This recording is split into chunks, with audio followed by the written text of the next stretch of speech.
When I came across the 2019 religious holiday film Baby in a Manger, I knew right away I was going to love it. Because, as I've mentioned several times this month, the fact that baby Jesus was born outdoors and presumably full of farm animal parasites is incredibly relatable to me. My best friends growing up were a ragtag group of orifice worms, and one summer we went on an adventure to find a dead body in the woods. But today's movie is only slightly less grim than that, following a friendly Child Protective Services officer as she teams up with a regular murdering people of color police officer as they work to find the mother of a baby who was mysteriously abandoned on the set of a nativity play as it was happening. Seriously, this neglectful mom must have been practicing sleight of hand magic tricks to get rid of this kid. But don't worry, despite its dark plotline, this movie gives us plenty of time to breathe, with an entire congregation full of poorly introduced, mostly Caucasian side characters, terribly integrated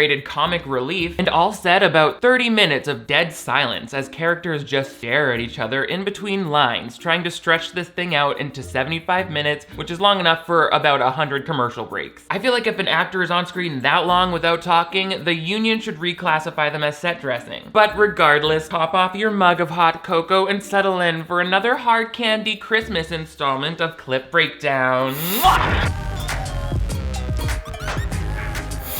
Hello television viewers, my name is Nick. Thank you so much for joining me once again on my channel for another installment of Clip Breakdown. This is the playlist where we dive into our favorite movies, TV movies, and other such content here on the web, and we break it apart like families in foster care to look at each individual clip and decide, is that an orphan or does it have parents? I gotta stop with that, but before we get into it, make sure you give this video a big thumbs up if you want to see even more clip breakdowns on holiday films like this. But most importantly, if you're new to my channel, I would love to have you click that subscribe button right over here. I upload 2 new videos every week, and I've got merch and a Patreon. You son of a gun. Let me take a sip of my honey crisp apple cider while you sit and watch. Okay, this movie basically starts with me saying I cannot, and then it continues to leave me unable for the entire length. Luckily it's short, but it's crazy town. So let's just start. We happen to meet our main character Allison while she is performing as Mother Mary in a nativity play on Halloween night. Christmas Eve, Christmas Eve. Yet in thy dark street shine. I'm sorry, but the sound of old white ladies singing in church instantly cracks me up ever since we had to go to Christmas mass with my Nana as a kid, and the woman behind us was like, Jesus stuck his finger in my pie hole. Like, mama, is that the voice you used to sing for your supper during the Great Depression? Cause we're a little creaky deaky in the voice box. Maybe find some other way to profess your love for God. I hope that it's some saint in heaven's job to like auto-tune all of these hymns of praise before passing the message on to our Lord, because it is full on chicken run down here with the dying Irish of Boston. It's okay of the singing. No. They try to really scatter in moments of this being like a realistically cute, imperfect little play. Christmas movies love to do that. It's like a new thing. They show a bunch of kids doing a play and things go wrong and the parents are like, I remember it first being done realistically in The Sixth Sense, but it probably happened before that. And here come the wise men.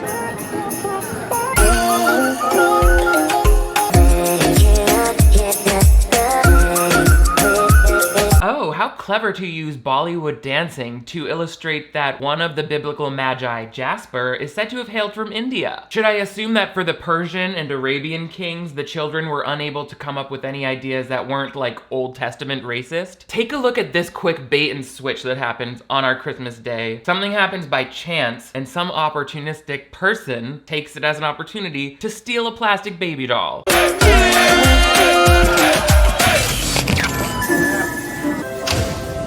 There's a real baby in here. Is the baby's parents here in the congregation?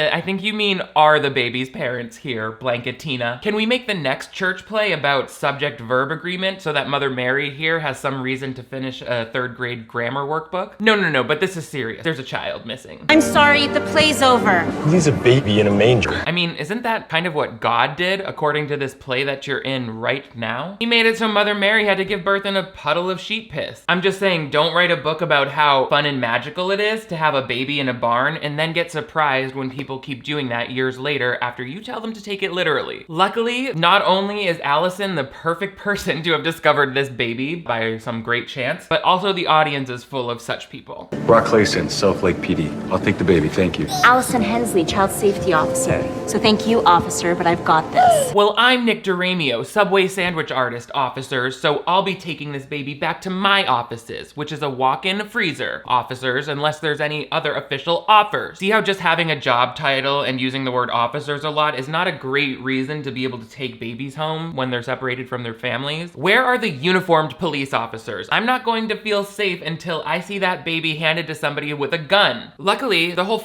town is at this church, including Brock, who is that police officer who just came up and started pissing all over the crime scene. His chief is there, a woman named Chief. And then Allison, her manager at the CPS office is there. His name is Barry. So they're like, let's get this baby to the hospital to make sure that she's okay. She's great. Healthy, happy. And were there any records on file? Information? They ran a quick check, but nothing. You even ran the serial number etched under her passenger side door? Oh well, we tried. So tell me, is the baby still young enough to harvest stem cells from? Because there's this luxury face cream that I've been dying to try, but it's bring your own baby spine. Since they got to the hospital, Brock and Allison are fighting over who's going to be the one to take this case. And I'm like, you guys really are bored this Christmas, aren't you? I would be like, you can have that missing kid. I'm gonna go have some honey baked ham with my mom. You don't get 1,000 years on Earth to do this kind of thing. Oh, Allison's mom is dead. That's not funny, I just forgot. Rest in peace to Allison's mother. I'm gonna burn some of this teak wood. Okay. You can call the chief if you'd like. I was told I was heading this investigation up. I don't need to call the chief because my supervisor already explained to her that this is a child safety case. Which actually makes a lot more sense to me. Like, why does Mr. Crewcut here want to take this baby to prison so badly? He's like, you probably don't know this, but it's actually police protocol to take all abandoned babies and load them into the air cannon we use against protesters and shoot them into the sky trying to hit the moon. We're the police, so most of us didn't pay attention in high school. Brock and Allison actually like race up the stairs to try to get to this baby first, but it's a mess up there too. Mommy and Daddy shouldn't be having any fights in front of brand new little ears. First of all, what hospital wing has exposed brick walls? There must be deadly staph infections soaking a half-inch deep into that stone. And unfortunately, a real-life nurse would have handed babies over to much more concerning family systems in her time. Believe me, a baby could do a lot worse than Mr. Haircut and Mrs. Shower over here. If I was that nurse's manager, I would be like, listen, the hospital doesn't make a profit off of housing healthy babies, so you gotta release them back to their shitty families. That way we can see them again in 20 years when they have shitty families of their own. And we all just keep, you know, barrel rolling through that endless cycle of abuse and addiction. Now, does the infant need one of our new special biohazard tattoos, or will the parents be vaccinating her? Nurse Ratchet here is all sorts of messy. Oh, you're the police officers. Oh, I'm so sorry. I thought you were the Turners. Sorry, I'll go get Joy now. Joy? Just kind of stuck. This baby is Madeline. I'll be right back. So did you just almost hand some random couple's baby over to the police? I feel like they need to look into it and make sure she's not the one who left Joy in that manger in the first place, just from setting her down and getting distracted like I do with my iPhone. She was just gonna give that baby to complete strangers. That's exactly what I was thinking.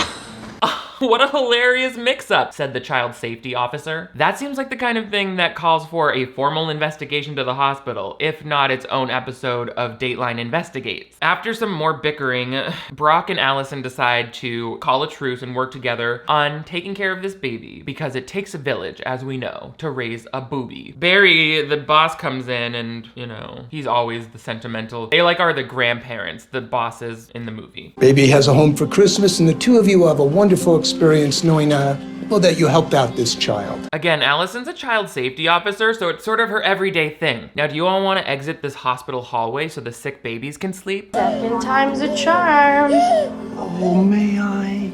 Sure, of course. There you go. Didn't even ask who he was, just handed her right over. Hilarious. But for real, can we get some infant-sized wristbands here at the baby hospital before there's a lawsuit? This nurse said that she would be able to keep it all straight in her head, but now it's become clear that she's just matching babies up with parents based on skin color, and that's not really working out. So the whole idea is that because it's Christmas Eve, there's no place that can take the baby on such short notice, even though I'm pretty sure those are kind of like a 24/7 situation. I mean, the police station and the hospitals don't close, so I don't know why the Child Protective Protective Services department would just be like, oh yeah, no, we don't care about kids that day. But who knows? I mean, on-call jobs exist, but whatever. See what's been filed in the last 12 hours.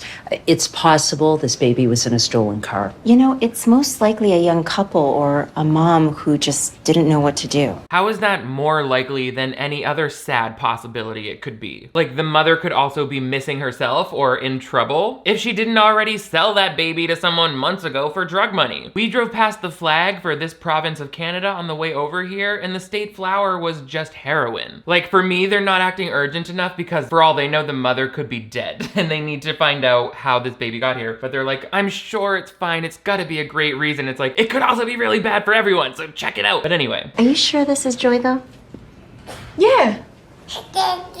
No, yeah, that's Joy. Allison's like, well, Joy has a penis all of a sudden, but you know what? F it, I can't deal with you anymore, Nurse Penguin Pajamas. I suppose it was you who hung those alphabet stickers on the wall out of order too? As though the woefully premature neonatal patients on this floor are even remotely close to learning the alphabet. What is going on? We get to know both of our leading characters a little bit more closely as they wait for Brock's brother to come with the car seat they need. I don't mind covering the holidays, you know. A lot of cops have families. That's very sweet of you. It's actually my first name. Officer Sweetheart.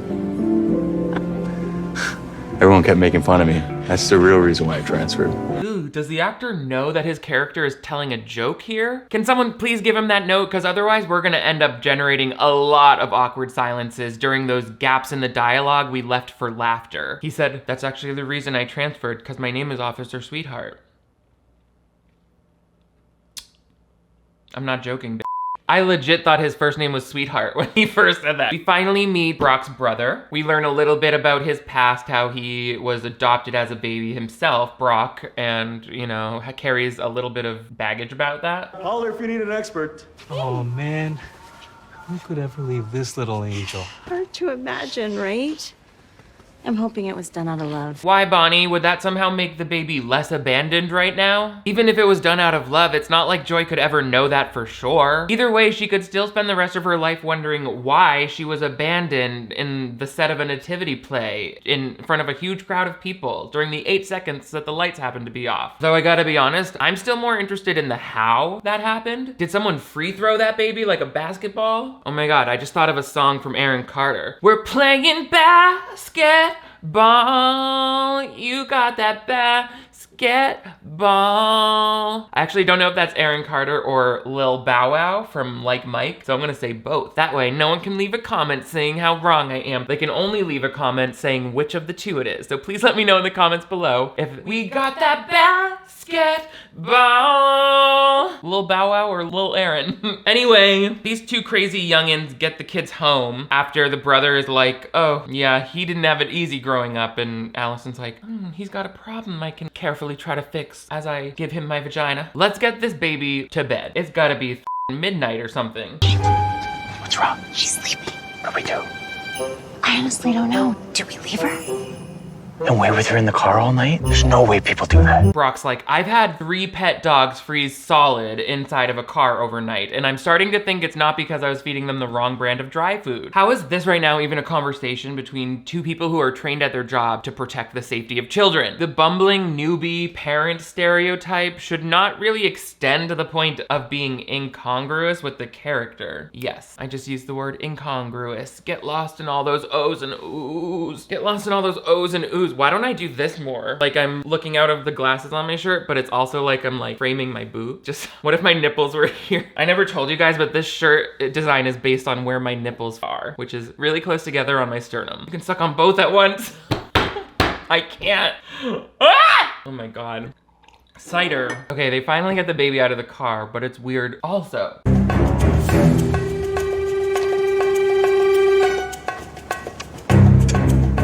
Yeah, not sure about this close-up on the lifeless baby doll. Looks like Mr. Safety over here might have tightened those straps a little too much because Joy can no longer move her body. It wouldn't be a movie about babies if there wasn't some gross diaper thing, but they keep it classy here on Up Network. By the way, this is not PureFlix, this is Up Network, which here in the US is the faith-based channel that I grew up knowing about, like, because they would always play Seventh Heaven on it. Bomb went off.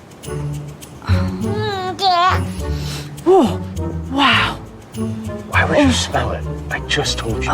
Because she wasn't convinced that you weren't just catching a whiff of your own balls, Officer Blue Lives Matter. Anyway, they changed the baby's diaper as though they've never wiped an ass in their lives. They're like, what is this wet wipe for? It's like, surely you've had diarrhea. Anyway, back at the police station, Brock goes to work trying to find out anything he can about this mother. But, you know, like I said, we got a lot of quirky side characters in here who couldn't just be helping advance an A or a B plot. They have to have like E through Z plots that are a few words long, I guess. Oh my goodness. Well, as long as it's not socks, Kip.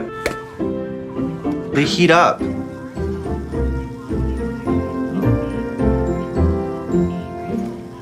If I was on set while they were shooting this movie, I would be like, hey, while we're all sitting around, do we want to think of some more things for them to say, since this movie has to be a certain number of minutes long? The guy playing Officer Kip did not get his eyebrows freshly tweezed to stand around and look at socks for an entire scene. I feel like when you give actors a cop uniform, they feel like it's required that you put your hands on your belt. It's like, maybe you wouldn't stand like that unchangingly for your entire day, but I don't know. I used to date a cop in New York City. I went out with him for like a few months, and I was like, wait. Am I going crazy for the or what? Allison calls in help from her sister.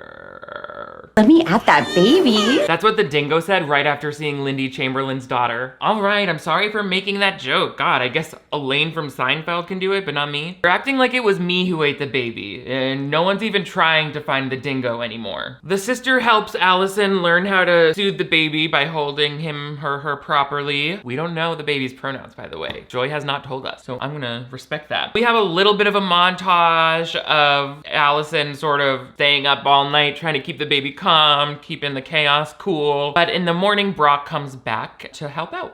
I know babies like these. Feels kind of stupid. Oh, goodness. Brock, you made a mobile? Yes.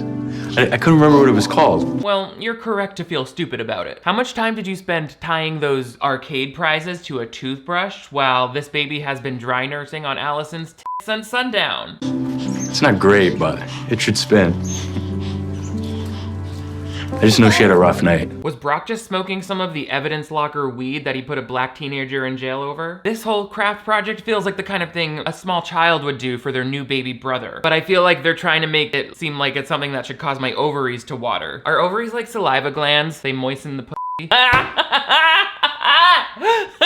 I know that's not true. New lip color alert. YSL sheer matte. I got complimented on it on Instagram, so I'm putting it on public.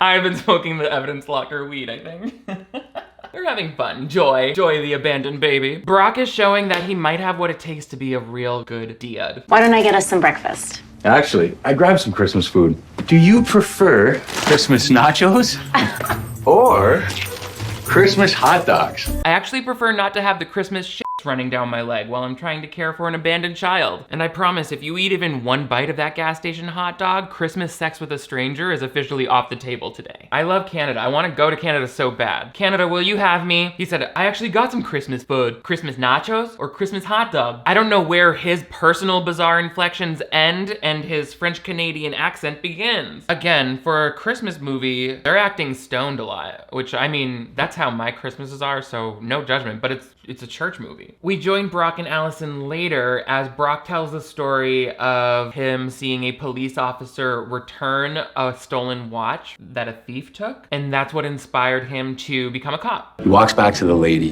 hands her the watch, and says, I believe this is yours. I probably would have said, his time ran out. What would you have said? Brock is like, well, I hate chasing people, so I probably would have just shot him from behind and started falsifying the police report. You know, when you're on a date with somebody who has no sense of humor, so you're just like making up funny conversation and they're like, are you crazy? I don't know, here's your watch.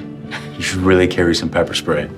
Come on, that sucks. Do a pun. Allison, I literally stan you and your unwillingness to offer guests any sort of seat that isn't the floor, but I don't want you to have to spend the next few years trying to teach this cop to have a personality. If he's not gonna be able to roll with a silly, hypothetical, conversational situation at this point in his life, why should you teach him that skill if he's just gonna use it to cheat on you one day? My advice for all straight women ever, find yourself a man who isn't drywall basic and save yourself a lot of aggravation. I see some of the guys these these girls from high school married who I was like, these girls are hot, beautiful, could move to any city in the world and be treated like a queen. And then they marry some guy who went to the other high school in my town, and I see the pictures of them together and I'm like, oh yeah, I've seen that guy before in the white paint section at Home Depot. He's goddamn beige eggshell paint. Allison goes into a little information about how she found her path to become a child protective services officer. While I was waiting in the waiting room, I was literally helping a kid with her homework. Barry didn't even interview me. He said, "You are the right person for this job." Kind of weird that there was a child doing their homework in the waiting room for your job interview, but whatever. Barry said, being a math tutor is exactly the same as being a child protective services officer. I don't even care if you went to one pre-law class or even graduated high school. Let's go get your name badge printed up. Do you guys want your ovaries to water some more?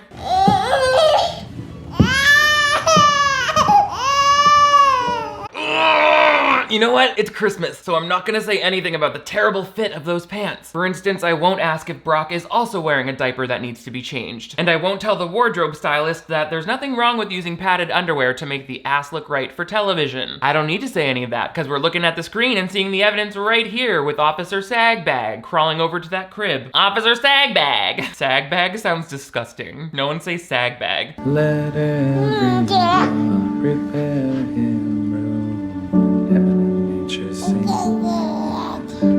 Her tubes are ringing like silver bells right now. She said, is it Christmas time in the city? Cause my town square is bustlin'. She's bussin' out for Christmas. That's the title of my new single. I'm bussin' down this Christmas, about to read the chimney down gift list. Yes, I'm really nice and naughty. I'm serving all this body. I'm bussin' out for Christmas. You can't afford me. That can be a nice song you sing for your church friends at church. On the 25th of December, the day that Jesus Christ was born himself in the orange, springtime for Christmas. Barry comes by and he's like, okay, so we found space at a children's home. Good news, where the child can be until we find that mother and throw her in jail. Stupid Brock. He's basically like, I didn't know the child would go into the foster care system. Who did you think would take care of it? Santa Claus? You literally want to send the mom to jail, and you didn't realize the child would then have no mom, just like you. Spoiler alert. Anyway, we take the child to its new home with Mary Poppins. Oh. Candace, we'll get out of your hair. Thanks for everything. She's in good hands. Great, then maybe use one of those good hands to make sure her neck is properly supported. She's still a baby. This foster mom is like, oh, don't you worry. I'm gonna love her like she was me own Pez dispenser with her neck all cracking about. I sounded like Cameron Diaz in Gangs of New York. What is with the ringing of doorbells?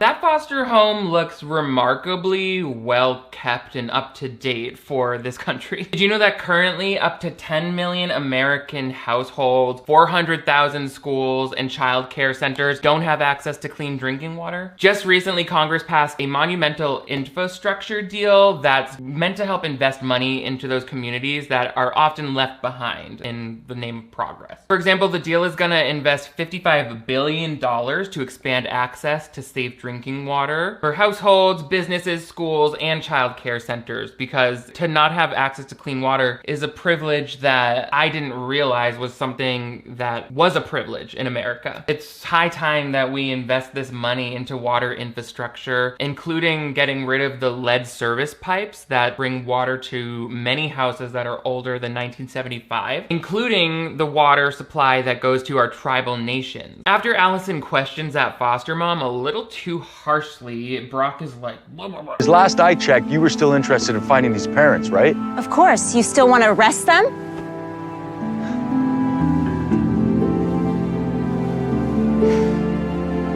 Both of you, calm down. This fiery passion is melting the snow and causing a flash flood. Children, get to higher ground. You'll drown in there. Oh God, why did these two have to light up the screen so fearsomely? Go girls, give us nothing. This Christmas? Bussin' out this Christmas. I don't know why every scene has these long, awkward pauses in between. Like, I suppose the actors could have sold them with the performance if they showed anything other than like waiting for the next person to talk. Anything, just something to look at, since we're gonna be living here in this movie for the next 30 more minutes. My cousin is missing, and I'm stuck having to listen to Great Aunt Jill's third Christmas toast today.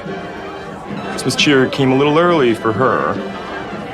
Anyways, Yeah, anyways, did you have some dialogue to deliver or what? Or maybe this scene just exists to show that, like all of us, Allison has a gay cousin. Side note, there's an obvious exception for those of us who are the gay cousin, in which case, congratulations on being the most fabulously aloof person at family parties. Whoo, mama. So yeah, she just blows off the cousin. She's like, I'm dealing with this baby, so I can't come. And he's like, okay. I don't know why that was there. I don't know why that was there. The cousin was the guy who played Joseph in the Nativity Scene, and I was like, okay, you're pretending to f your cousin. That's fun. That's fun for you, Allison. How fun. You're gonna f your gay cousin for Christmas? I can't. I need to shut the f up. 1, 2, 3, happy holidays!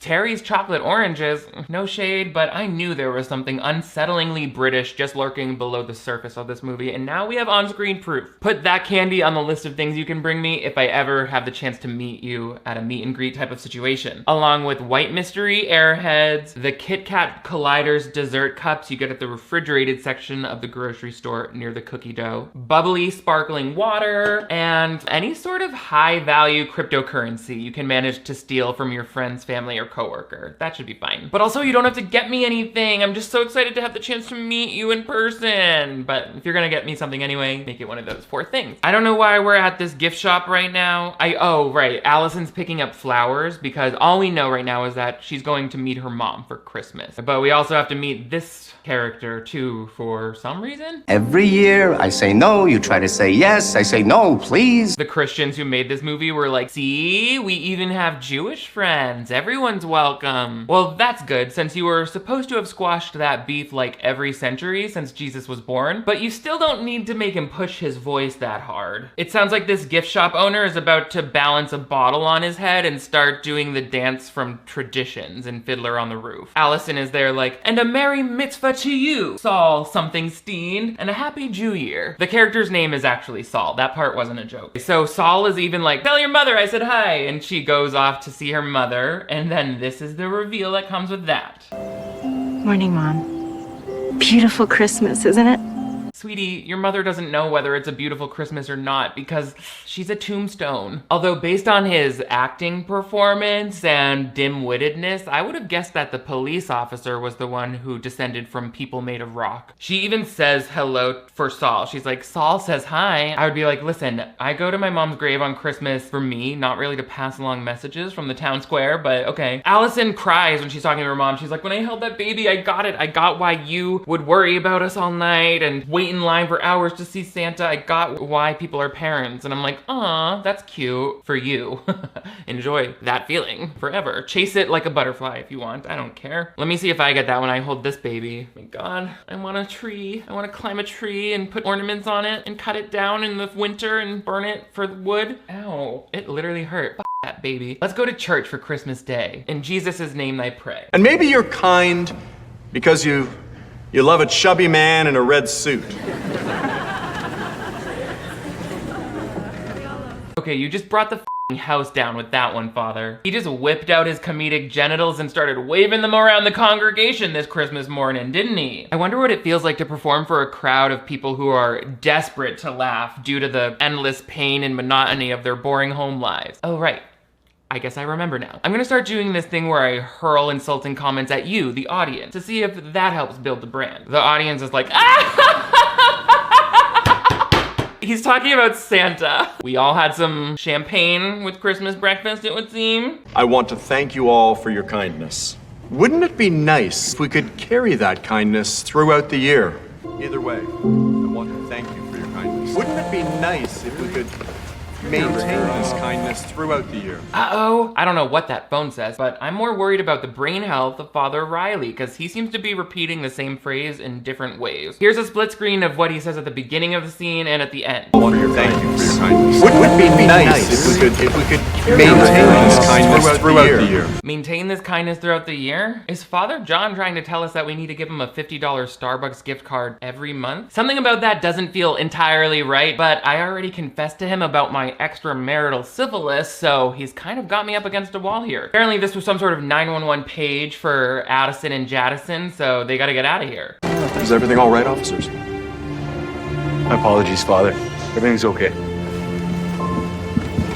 Yeah, just stay focused on your performance, Priesty. You've got like hundreds of people in this crowd. There's gonna be a certain amount of in and out for bathroom breaks alone. And besides, from the way that nurse was handing them out, this town is probably crawling with unsupervised babies. I'm also not into Brock putting his hand on Allison's lower back that way. She's not your girlfriend, and you're not escorting her to be hanged in an old-timey romance novel. But you see, the police have found an abandoned hotel room that they believe to be the mother's of Joy. So they've locked it down like a crime scene, despite some kooky characters not letting them do their job. Gonna get in there and clean that room. Like I said, ma'am, we can't have you go in there right now.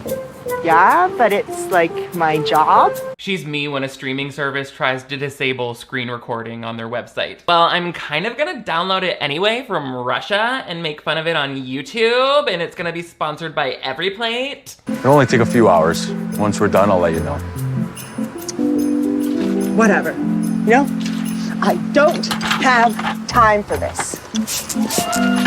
I applaud this actor who clearly auditioned for the lead role but then bravely stole the spotlight as a day player. But this little comedic improvisation here highlights my main issue with this whole movie. It has the uneven tone of my entire ass. My ass complexion. My ass-plexion. I think the point in these holiday movies is for the stakes to never feel super high, like not too life or death, but they even fail at doing that by bringing in moments where they talk very seriously about persecuting the neglectful parents who could have killed this baby by leaving it alone. Instead of lifting up those moments to feel less severe, they just leave them really dark like that and then pepper in a few random moments from side characters that don't really lighten things up as much as slow things down. It's also like, this is either a big deal or it's funny. You gotta decide and tell me.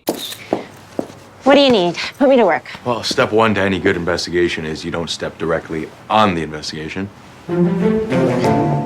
She's like, ugh, don't worry about that. Those balled up panties just fell out of my pant leg. I just came from getting fucked in room 6. It's where my drug dealer lives. Can I hold the baby again? Are they like locking down the scene and it's an episode of Law & Order SVU and the woman outside can't come to clean or will lose important evidence? Or it's fine that Allison comes in and starts walking through semen puddles anyway? Which should I believe? Which should I care about? If neither of them feel true within the same 30 seconds of each other, then my brain has a really hard time feeling for these characters or wondering if or how Joy is ever gonna be safe again. Like, it seems obvious that she already is, I guess. People who are maybe watching more casually or not picking up on all of those sort of dichotomies in the logic, but I guess it just depends on how closely you wanna watch it or how much you're paying attention to the story. And to me, I feel like if you're creating a movie, you should be the one who's paying the most attention on earth to that story and making it as airtight as possible. Because it's certainly not up to the audience to fill in those gaps for you. I mean, nobody is going to care about your artwork as much as you, so if you don't put the thought and the forward thinking into every part of it, then that's where it's gonna die. That's as far as it's gonna go. So things can only be as good as you care to make them. That mom just abandoned her. Knowing she couldn't care for her, she did what she thought was right at the time. I would never do that. No matter how hard things got, I would never do that. Whatever that little girl needed,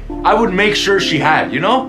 I don't know, but your repressed anger is reverberating off the walls of this crime scene right now, and this is supposed to be like the most sacred place on earth to you, right? These police officers and their crime scenes. Your brother said a lot of people let you down in life.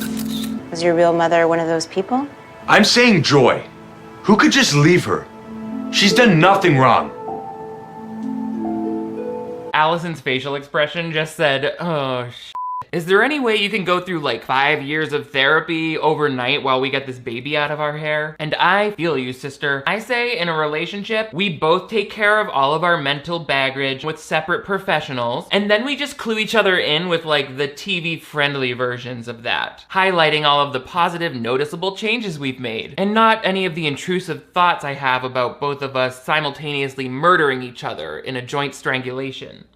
I don't know what is up with these side characters. I wish that the movie had given me more of a sense that the whole town is lit up about this baby, because they kind of hint at it at 2 different points. One here where this journalist is calling the police officers in Barrie trying to figure out the scoop, and then again where somebody's being interviewed. But we have a lot of time for everyone that Allison interacts with to be like, I saw on the news about this baby you discovered, or have you found the mom of the Christmas baby yet? Like, they named this baby Joy, so I would love to have this sense that the whole town is like, Joy, the mystery baby, who owns her? You know, I want that sense of excitement, the whole town making a big news story about this, like everyone's watching. They don't give us that in a convincing way at all, even though there's plenty of time and characters and budget to do it. And it's just more conversations that they would have to shoot. Doesn't take any extra money. So here's the police chief giving the news reporter all the information she can. Now that should satisfy your readers. I myself will be reading the flyers for the after Christmas sales. Merry Christmas, Barry.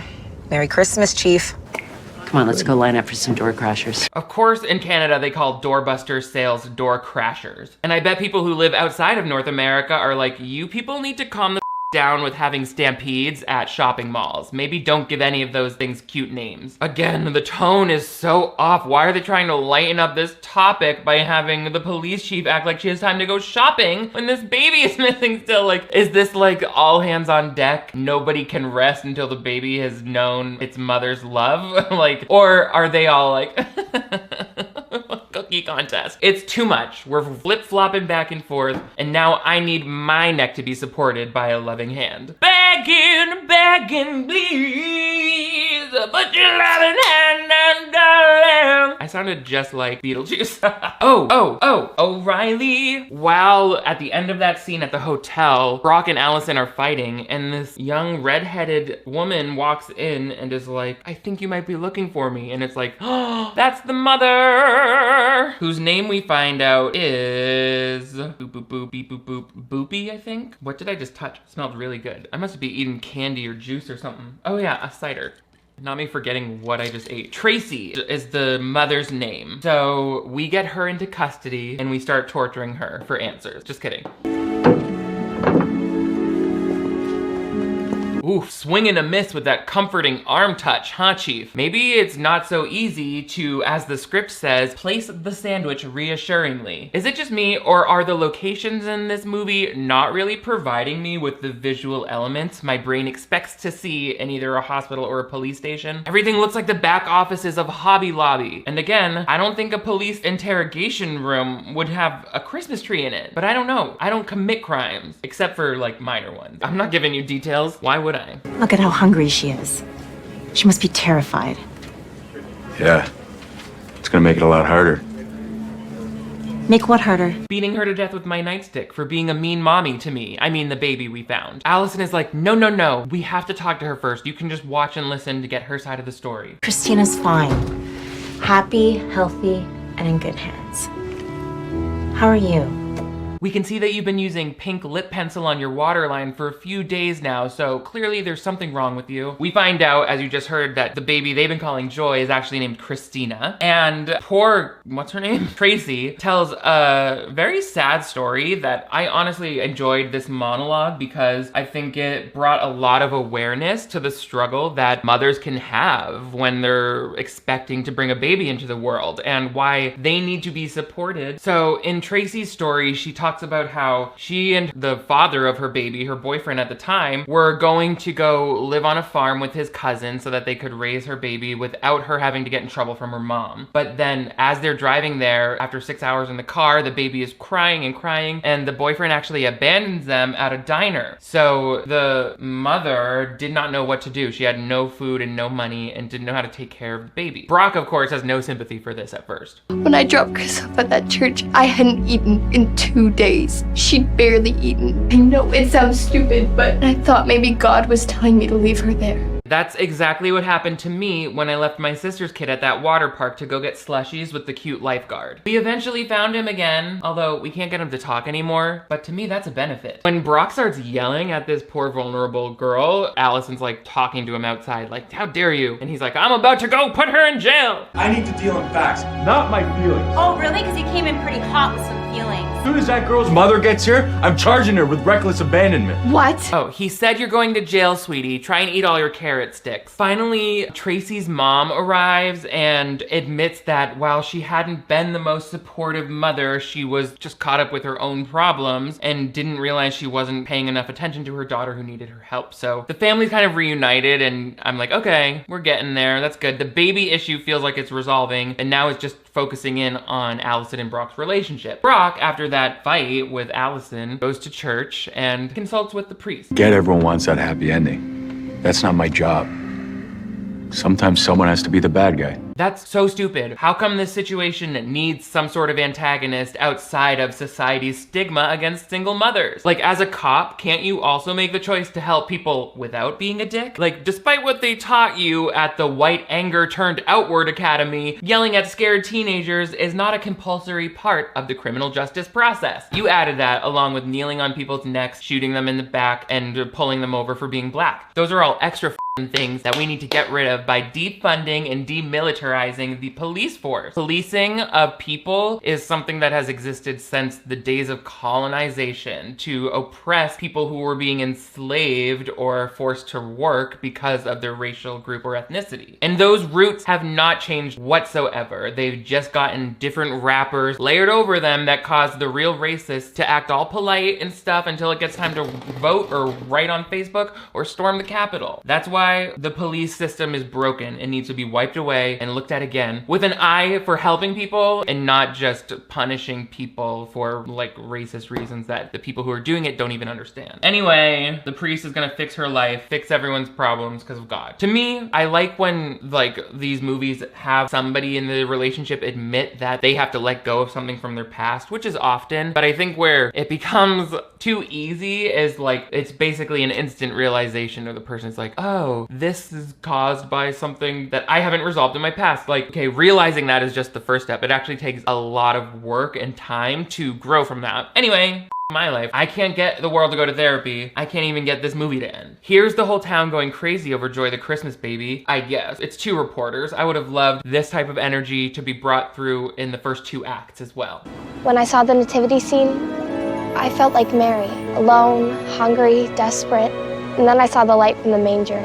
It was like God was giving me a sign to help my daughter. So I rolled her like a bowling ball through a snowbank and into that little plywood box during the 10 seconds that the lights coincidentally went out. And now I'm famous! Make sure you follow me on TikTok for cool dance moves like this. Don't get pregnant. Don't get pregnant. Allison is stressing out over the forthcoming legal case because she knows that it's Brock's feelings that he needs to press charges of reckless neglect or whatever against Allison. But then when Allison goes into work to talk to the police chief is like, Brock, it was up to him, the officer who's on the case, to decide what, if any, charges will be pressed. And he decided not to press any. And I'm like, okay, but also you, the police chief, could have decided not to press charges because I think you're his boss. So don't act like it was all up to him. Anyway, false dilemma. It's kind of like a bittersweet thing. She's excited that there's nothing that's gonna happen to Tracy. She's gonna be able to get her baby back. But also, as Allison said to her mom, she felt something when she held that baby and she was interested in becoming a mother. In that way, I appreciate the scene we got with the mother's grave to really get that feeling of what was happening internally for Tracy, or Allison. When Allison's at home, Brock comes by to visit and says what we've been dying to hear. It made me realize that I need to play a bigger role in finding my happily ever after. Father Mitchell's been teaching me to let go. Over these past few days, I feel like I have let go. Again, I'm sure you've started to, but you've also made an appointment with a real therapist for later, right? Because Father Mitchell is really sweet around Christmas and like on Sundays, but he also drives drunk every weeknight, so I don't know. But Brock is like, I'm falling for you, and they kiss, and we're like, yay! We love when the government workers get married. Oh, and we're not done yet. I forget why Allison's at this church. I don't care why, but you know, we get one more piece of good news. I was thinking you might want to take her. I'm not ready for this. Yeah, we kind of got that when you left the baby in a wooden box a few days ago, but Allison said we're not allowed to be mad at you for that anymore. Tracy basically just hands the baby back in a CVS bag and is like, nope, can't do it. No give backs. She's basically like, do you think I'd be able to be a part of her life still if you adopt the baby? And Allison's like, yes, a million times yes. So we get everything. The boyfriend, the baby. Because then in the next scene, Allison is also having a pregnancy with her own child, which I don't really love. I don't think we need to make the statement that a family is not complete unless the adopted child also has a sibling that is a biological child to the parent. That seems to be something they try to sell us in movies a lot. Like, oh, they had to show that Allison was capable of having her own baby through a natural pregnancy as well. I'm like, I don't care about that. But clearly some people in the audience or on the production team do care about that. Not as much as they cared about the food styling for this beautiful plate of treats. Don't need presents, all that I want is you, a wonderful. Aw, Allison, you shouldn't have 4 inedible Play-Doh desserts for a party of 12. Did somebody get this cooking classes for Christmas? Because she's got a family now. Also, is it just me, or does this song play in the end of 99% of Christmas songs? Oh, it's our Christmas and all I wanna sing is you! It's you and it's Christmas time! And that's all she wrote for A Baby in a Manger. That mangy baby sure did get what was coming to her, didn't she? Let me know what you would have done if you found an abandoned baby ruining your play. I would have said, can we wheel this living creature off? Because I'm trying to do a scene. Let me know what other Christmas movies we should check out in these final weeks of December. Clip breakdowns. It's so sad to see the holidays flying by so fast, but you guys don't even know what I've got planned for the rest of this year in 2021. So stay tuned, and if you want even more content to gift yourself for the holidays, make sure to check out my Patreon where I have lots of exclusive videos as well as exclusive virtual watch parties. Also, I've got merch available. Thank you so much for holly jolly Christmasing with me and busting out this Christmas. You guys are all the greatest. I will see you next time.